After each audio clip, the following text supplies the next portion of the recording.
ভেন্ডি অনেক ধরনের রান্না করে তো খেয়েছেন, একবার এই রকমভাবে ভেন্ডি রান্না করে খাওয়ার জন্য অনুরোধ রইল। আর খেতেও লাগে জাস্ট অসাধারণ। এটা রুটি, লুচি, নান, লাচ্ছা পরোটা এবং কি রাইসের সঙ্গেও ভীষণ ভালো লাগে। এটা বানাতে বেশি সময় একদমই লাগে না, খুবই কম সময় লাগে।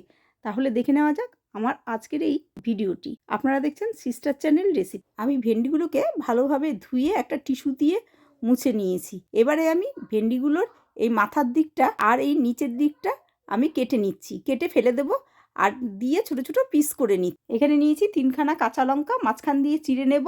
আর পেঁয়াজগুলোকে একদম লম্বা লম্বা করে কুচিয়ে নেব। আর এখানে আছে রসুন বাটা। আর এখানে কিছু গুঁড়ো মশলা নিয়েছি। এখানে নিয়েছি হলুদ গুঁড়ো, লাল লঙ্কার গুঁড়ো, এখানে নিয়েছি মেথি দানা। ওভেনটা অন করে একটা কড়াই বসিয়ে দিলাম।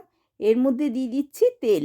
তেলটা যেই আমার একটু গরম হয়ে যাবে তখন এর মধ্যে দিয়ে দিচ্ছি ফোড়নে মেথি, 2খানা কাঁচা লঙ্কা। মেথি দিয়ে সুন্দর একটা গন্ধ বেরোলে সেই সময় এর মধ্যে দিয়ে দিলাম 1 চামচ রসুন বাটা। রসুন বাটাটা দিয়ে একটু ফ্রাই করে যে কাঁচা গন্ধটা রসুনের চলে যাবে তখন এই সময় দিয়ে দিচ্ছি লঙ্কার গুঁড়ো আর একটু হলুদের গুঁড়ো। দিয়ে 5 সেকেন্ড নেড়ে নিয়েই সব ভেন্ডি বা ঢ্যাঁড়স এগুলো সব আমি এর মধ্যে দিয়ে দিলাম। দিয়ে এগুলোকে একটু ফ্রাই করে নেব। গ্যাসের ওভেনটা এই সময় আমি একদম লোতে রেখেছি। এবারে এর মধ্যে দিয়ে দিলাম স্বাদ মতন লবণ।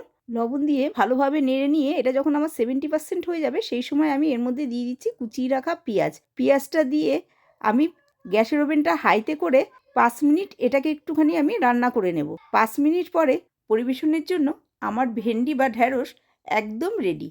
আমি একটা প্লেটে তুলে নিচ্ছি। ভিডিওটা আপনাদের কাছে নিশ্চয়ই খুব ভালো লেগেছে। তাহলে আমাকে কমেন্টে জানাতে ভুলবেন না। যদি ভিডিওটা ভালো লাগে লাইক, শেয়ার, কমেন্ট আর সাবস্ক্রাইব করার জন্য অনুরোধ রইল।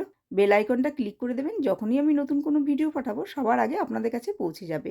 আপনারা সবাই ভালো থাকবেন, সুস্থ থাকবেন। নেক্সট রেসিপি নিয়ে আবার আপনাদের কাছে ফিরে আসছি। ধন্যবাদ।